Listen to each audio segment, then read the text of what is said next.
청년 시절 시골 교회에서 예배를 드릴 때 동네 친구를 전도한 적이 있습니다. 어릴 때부터 함께 지낸 친구인데 교회에 와서 제가 앞에서 찬양을 인도하고 율동을 하니까 그 친구가 나에게 했던 말이 있습니다. 헌주야, 너에게 이런 면이 있는 줄은 정말 몰랐다. 전혀 딴 사람 같더라. 이 친구가 그 말을 했던 맥락이 있습니다. 그 친구가 아는 나는 내성적이고 몸치였습니다. 교회에서 찬양을 인도하고 율동하는 것을 보고 상당히 충격을 받은 겁니다. 그러면서 너에게 그런 면이 있는 줄을 몰랐다. 이런 말을 했는데요. 저는 예수를 만나고 몸치였던 내가 율동을 하고 춤추는 청년이 되었습니다. 나에게 노래와 춤은 예수를 만나고 새로운 전환점을 주었습니다. 지난주가 8.15 광복절이었습니다. 광복절이 되면 생각나는 사건이 선해 8.15 달리기입니다. 작년에 제가 선해 8.15 달리기를 동영상으로 보았습니다. 다리에 쥐가 나고 쓰러져도 멈추지 않고 완주하는 영상을 보면서 순간 마음이 울컥했습니다. 그때부터 나도 달리고 싶다 이 마음이 들어서 달리기를 시작했습니다. 올해 초에 10km 달리기를 처음으로 완주했던 경험이 있습니다. 나의 인생 버스켓 중에 하나가 10km를 50분 안에 완주하고 싶다입니다. 인생은 감동을 받고 어떤 의미를 만나면 새로운 힘을 얻습니다. 이사야는 모두 66장이고요. 두 부분으로 나뉘어집니다. 1장부터 39장까지는 하나님의 심판과 경고에 대한 메시지가 있고 40장부터 66장까지는 위로와 회복의 말씀이 있습니다. 위로와 회복의 중심에는 여호와를 앙망하는 자는 새 힘을 얻으리니 이 말씀이 있습니다. 새 힘이 무엇이지?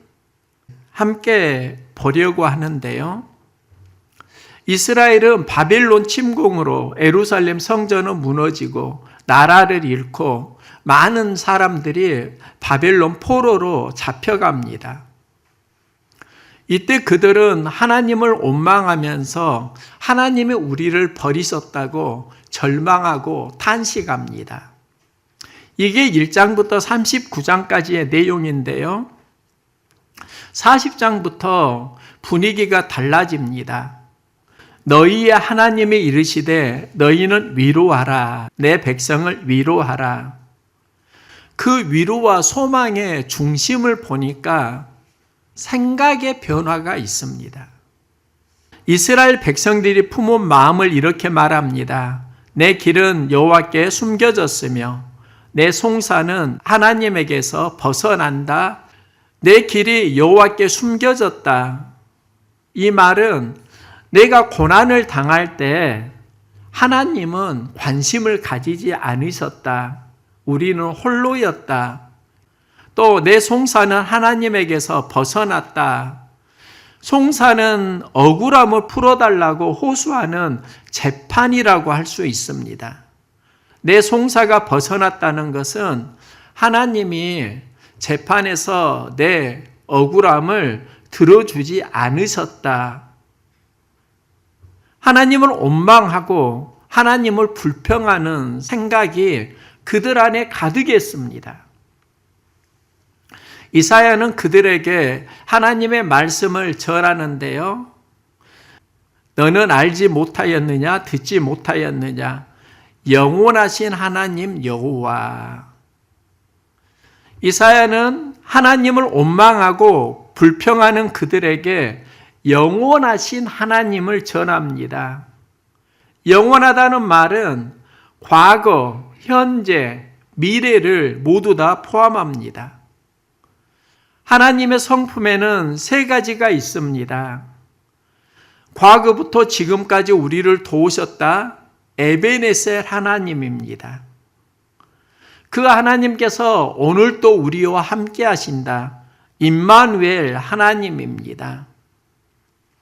하나님은 우리의 필요를 아시고 우리의 모든 길을 예비해 주신다. 여호와 이레의 하나님입니다. 에베네셀 하나님, 우리와 함께 하시는 임마누엘 하나님, 우리의 필요를 채워주시는 여호와 이레의 하나님, 이 모두가 영원하신 하나님과 연결됩니다. 우리의 삶이 힘들고 어려울 때 과거의 나를 지키신 하나님이 아니라 오늘도 인도하시고 궁극적으로 선을 행하신다는 영원하신 하나님을 신뢰할 수 있기를 소망합니다. 그 뒤에 나오는 말씀이 땅 끝까지 창조하신 이는 창조하신 하나님입니다. 하나님은 천지를 창조하시고 크게 두 가지를 말씀하십니다. 하나는 보시기에 심히 좋았더라. 하나님의 비전이 있고 하나님의 사랑과 눈이 있습니다. 또 하나님은 그들에게 복을 주셨습니다. 하나님께서 우리를 창조하시고 보시기에 좋았다 하시고 복을 주셨는데요. 선물로 에덴을 주셨는데 이 에덴의 의미가 기쁨입니다. 인간이 에덴에서 쫓겨났다라는 것은 영적으로 말하면 기쁨을 잃었다는 것이고 기쁨을 잃은 원인에는 죄가 있습니다. 예수님이 가나 혼인잔치에서 첫 이적을 행하시는데요. 이 이적이 물을 포도주로 바꾸는 사건입니다. 포도주가 기쁨을 의미합니다. 예수님께서 가나 혼인잔치에서 포도주를 만드신 사건은 에덴의 회복이라고 할 수 있습니다. 창조주 하나님을 만나려고 하면, 복을 주시는 하나님을 만나려고 하면 예수를 통해서 만나는 겁니다. 예수를 영접하면 우리는 하나님의 자녀가 되고 하나님 나라의 기업을 유산으로 받습니다. 우리가 죄를 돌이키고 하나님께 나아가면 하나님은 복을 주시고 그 뒤에 나오는 말씀이 여호와를 앙망하는 자는 새 힘을 얻으리니입니다. 새 힘이 무엇일까? 한 주간 계속 묵상하면서 제가 발견한 게 삶의 의미를 발견하면 새 힘을 얻습니다. 어느 날 한 사람이 예수님께 와서 지금 우리 가족이 유산으로 분쟁이 일어났는데 해결해 주세요. 이런 부탁을 합니다. 이 다음에 나오는 이야기가 어리석은 부자의 이야기입니다. 부자가 곡식이 많아지니까 더 큰 창고를 짓고 곡식을 쌓아두자고 말합니다. 그리고 평안히 쉬고 먹고 마시고 즐기자. 그런데 하나님은 이렇게 말씀하십니다. 어리석은 자여, 오늘 밤에 내 영혼을 도로 찾으리니 그러면 내 준비한 것이 누구의 것이 되겠느냐. 평안히 쉬고 먹고 마시고 즐기는 삶, 그를 어리석다고 하는데 이유가 무엇인가? 삶의 의미를 발견하지 못했다는 겁니다. 자기를 위하여 재물을 쌓아두고 하나님에 대하여 부유하지 못한 자가 이와 같으니라. 자기를 위하여 재물을 쌓아두고 하나님에 대하여 부유하지 못하다. 이게 무엇을 말하는가? 욕심과 탐심으로만 살아가고 하나님 주시는 삶의 의미를 발견하지 못한 사람이라는 겁니다. 그래서 예수님께서 탐심을 버리라고 말씀하십니다. 삶의 의미와 가치를 발견하라는 겁니다. 우리는 삶의 의미를 모르면 하나님께 부요할 수 없고 탐심으로 돌아가게 됩니다. 그게 어리석은 인생이 됩니다. 우리가 살면서 진정 추구해야 하는 것은 삶의 쾌락이 아니라 의미와 가치일 수 있습니다. 의미와 가치를 만나면 삶은 방황하지 않습니다. 부자가 큰 집에서 잘 먹고 잘 입고 풍족하게 살았습니다. 그 집 앞에 구걸하면서 가난하게 살아가는 거지가 있습니다. 부자는 죽어서 심판을 받고 거지 나사로는 구원을 받는데요. 부자가 왜 죽어서 불행해지는 것일까? 그는 쾌락을 추구하고 풍성하게 살았지만 삶의 의미는 발견하지 못했다는 겁니다. 그는 거지 나사로를 도와주지 않았지만 그를 어렵게 한 일은 없습니다. 도리어 거지 나사로가 부자 집 앞에 살면서 부자의 마음을 불편하게 했을 수도 있습니다. 그런데 예수님은 부자는 심판을 받고 거지는 위로를 받는다고 하십니다. 부자에게는 부가 있고 큰 부에는 책임이 따르는데 삶의 의미를 발견하지 못하니까 어려움을 만난다는 겁니다. 어떤 사람이 예수님께 찾아와 유산에서 분쟁이 일어났는데 해결해 달라고 할 때 예수님은 그에게 말씀합니다. 탐심을 물리치라. 사람의 생명이 그 소유의 넉넉함에 있지 아니하니라. 생명의 넉넉함이 어디에서 오는가? 내가 가진 소유가 아니라 내가 품고 살아가는 삶의 의미와 가치일 수 있다는 겁니다.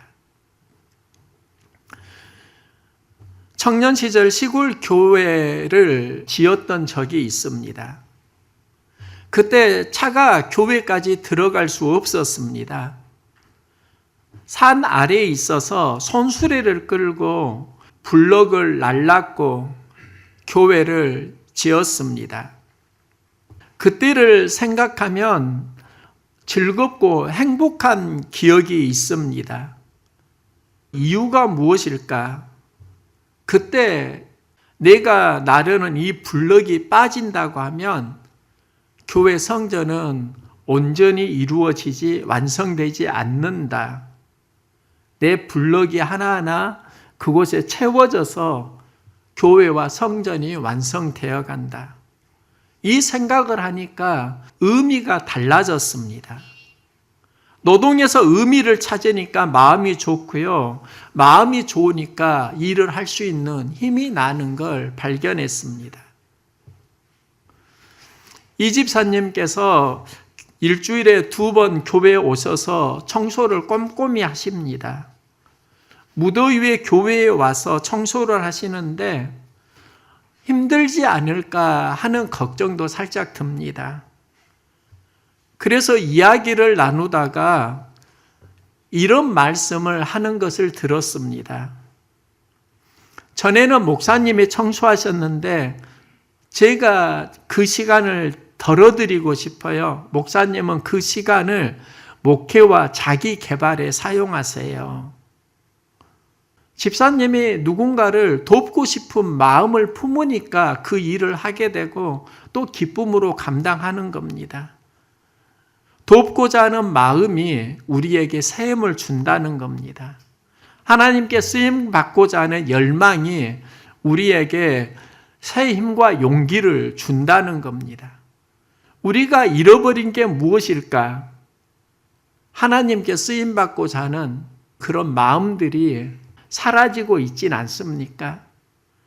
삶의 의미와 가치는 점점 흐려져 가고 쾌락에 대한 유혹에는 많이 노출되어 가는 것 아닙니까? 그러면서 우리가 힘을 잃어버리고 있는 건 아닌가? 우리가 살면서 만나야 하는 건 의미와 가치입니다. 의미와 가치를 만나면 그 의미와 가치가 우리의 삶을 지켜줍니다. C.S. 루이스는 철저한 무신론자인데요. 옥스퍼드 대학 교수로 지성과 철학이 있습니다. 그런데 마음은 공허합니다. 그가 친구 돌킨과 대화를 나누면서 이런 말을 듣습니다. 기독교는 인간이 만든 신화가 아니라 역사 속에서 일어난 실제의 사건이야. 예수의 부활은 신화가 아니라 사실이야. 이 말이 C.S. 루이스의 마음을 두드립니다. 며칠 후에 루이스는 동물원에 가는 버스를 타고 가면서 경험한 마음을 고백하는데요. 나는 집을 떠날 때는 예수가 하나님의 아들이라는 것을 믿지 않았다. 그러나 동물원에 도착했을 때는 믿게 되었다. 어떻게 바뀌었는지는 알지 못한다. 그러나 마음이 열렸다는 것은 분명하다.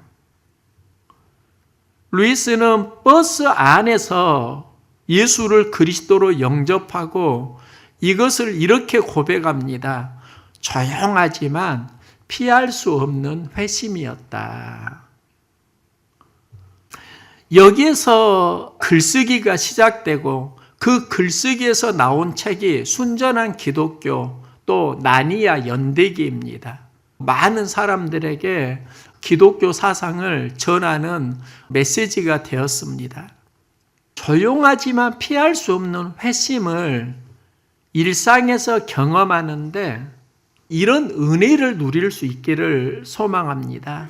우리가 일상에서 조용하지만 그 조용함 가운데 주님을 경험하는 회심, 공허한 마음에 예수를 만나니까 지성과 철학으로 살았는데 영성이 더해지게 되고 영성이 더해지니까 글쓰기가 시작되고 영향력이 살아나는 겁니다.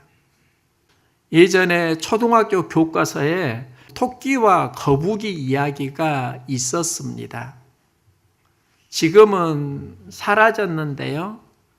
토끼와 거북이 이야기를 읽으면서 성실하게 멈추지 말고 살아야 되겠다. 이런 마음을 경험했는데요. 지금은 이 이야기가 사라졌는데 이런 이유가 있다고 합니다. 거북이는 이길 생각만 하고 토끼가 잘 때 그를 깨우지 않았다는 겁니다. 함께 가는 삶이 아니라 혼자만 이기려고 하니까 좋은 교훈이 아니다. 교육부에 항의가 들어오면서 사라졌다는 이야기를 들었습니다. 똑같은 사건 속에 어떤 의미를 부여하느냐에 따라 교훈은 달라지는구나. 저는 토끼와 거북이를 보면서 이런 생각도 했습니다. 거북이는 왜 육지에서 토끼랑 경기를 하지? 바다에서 경기하면 이길 텐데. 이런 해석을 하면 내 삶 가운데 강점도 있고 약점도 있는데 강점으로 승부해야 되겠다. 이런 교훈을 또 얻습니다. 삶 속에는 수많은 의미와 가치가 있고요. 성령을 통해서 깨달아지면 성숙해집니다. 하지만 마귀는 우리의 삶 가운데 의미와 가치를 느끼지 못하게 하고요. 쾌락만을 추구하게 합니다. 뽀로로의 이야기인데요. 뽀로로가 새에 대한 이야기를 읽습니다. 새는 날개와 부리가 있고 하늘을 날 수 있다. 자신을 보니까 부리와 날개가 있습니다. 아, 나도 하늘을 날 수 있겠구나. 날개를 파닥거리는데 날지를 못합니다. 책에서 날개가 있으면 난다고 했는데 왜 나는 날지 못하지? 낙심합니다.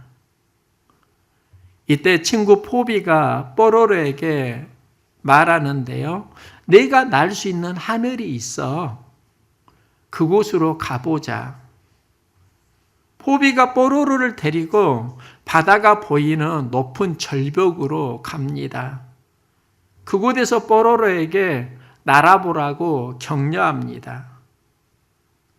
뽀로로가 절벽에서 용기를 내고 힘찬 날개짓을 하는데요. 날지 못합니다. 그는 바다에 떨어집니다. 그런데 그는요, 바다에서 하늘을 나는 것처럼 헤엄을 치고 날아갑니다. 이 이야기를 읽으면서 감동을 받았던 때가 생각이 납니다. 우리는 하늘만 날아야 한다고 생각합니다. 겨드랑이에서 날개가 난다고 생각합니다. 그런데 우리가 날아야 하는 공간은 하늘만이 아닙니다. 우리에게는 믿음의 날개가 있습니다. 여호와를 앙망하면 새 힘을 얻는다는 것은 믿음의 날개에 대한 이야기입니다. 하나님 주시는 의미를 만날 때 우리는 세상을 감당하고 날 수 있는 새 힘을 경험한다는 겁니다. 달리기를 하면 소년이라도 피곤하고 장정도 넘어지는 현실 경험이 있습니다. 또 달리기를 하면 근육이 아프고 숨을 헐떡거리고 몸은 피곤하고 지칩니다. 달리기를 하면서 두 가지를 경험했습니다. 하나는 러너스 하이이고요. 또 하나는 러너스 다이입니다. 목표를 잡고 달리다 보면 힘들어도 기쁨을 만납니다. 이걸 러너스 하이라고 합니다. 더 훈련시키고 나를 강하게 만든다. 이런 생각을 하면서 버티고 계속 달리다 보면 좋은 감정이 올라옵니다. 러너스 하이를 느낍니다. 그런데요, 힘들고 지칠 때 내가 왜 이런 고생을 하지? 이 마음이 주도하면 몸은 더 무거워지고 고통은 더 강해집니다. 러너스 다이가 찾아옵니다.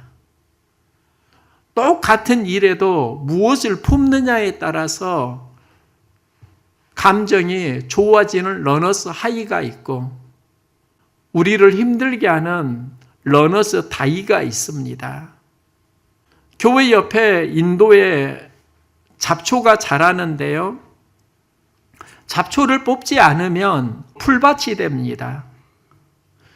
풀을 뽑으면 몸은 피곤하지만 때로는 소소한 행복을 경험하기도 합니다. 제가 풀을 뽑으면서 참 마음이 좋았던 경험이 있습니다. 일을 하는 그 상황이 아니라 그때 품은 마음입니다. 풀을 뽑는 것도 하나님께 드리는 예배이다. 이 생각을 하니까 풀 뽑는 게 즐거웠습니다. 우리는 풀을 뽑는 것을 단순한 노동으로 생각합니다. 그런데 이웃을 섬기고 또 교회 주변을 아름답게 하는 수고라고 하면 그건 예배가 될 수 있습니다. 노동을 예배로 생각하니까 마음에 기쁨이 살아나는 겁니다. 우리가 무슨 일을 하면서 왜 불평하게 되는가? 의미는 찾지를 못하고 고통에만 집중하니까 그런 겁니다. 제가 잡초를 제거하면서 또 하나 발견한 게 틈이 생길 때 잡초가 자란다는 겁니다. 인생에도 틈이 생기면 잡초가 자라납니다. 성령을 소멸하면 그때부터 믿음의 틈에 마귀가 들어오고 유혹하게 됩니다. 일을 하면서 무엇을 묵상하느냐, 또 그 묵상에서 어떤 의미를 발견하느냐에 따라서 노동이 기쁨이 되고 노동이 예배가 되는 걸 알았습니다. 여러분의 삶 가운데 수고에서 의미를 만날 수 있기를 소망합니다. 우리 그리스도인은 살아가면서 해야 하는 믿음의 경주가 있습니다. 달리기가 있습니다. 달릴 때 모두 다 힘겹고 버거움을 느낍니다. 이건 몸의 환경입니다. 믿음은 마음의 환경을 새롭게 합니다. 이사야가 원망하고 탄식하는 이스라엘 백성에게 위로하면서 전하는 메시지가 여호와를 앙망하는 자는 샘을 얻으리니입니다. 여호와를 앙망하면 내 삶의 의미가 무엇이고 내 삶의 가치가 무엇인지를 새롭게 해석하게 하십니다. 내가 공부를 할 때도 어떤 의미와 가치를 만나느냐에 따라서 태도가 달라집니다. 고통에서 감정이 달라집니다. 의미와 가치를 잃으면 삶은 공허하고 무기력해집니다. 내 삶이 하나님을 상대하면서 모든 일 속에 있는 하나님의 의미와 가치를 만날 수 있기를 소망합니다. 그 안에서 주님 주시는 새 힘으로 승리하는 삶을 살아갈 수 있기를 응원합니다.